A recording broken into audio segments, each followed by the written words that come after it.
Ginuginda po natin si San Francisco ng Sales, obispo at pantas ng simbahan.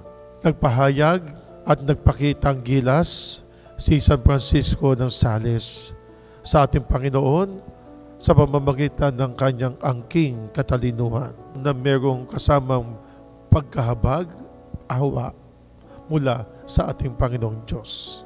Sa pamamagitan ng kanyang mga sinulat, sa pamamagitan ng kanyang mga pagpapahayag, sa pamamagitan ng kanyang pangangaral ay marami ang kanyang nailigtas. Nailigtas na mga kaluluwa, mga mananampalataya na nabalik sa ating Panginoong Diyos. Tulad din po ni San Francisco ng Sales, at siya ay nagpapahayag na meron din pong kapangyarihan. Kapangyarihan na kung saan ay nagmula sa ating Panginoong Jesucristo.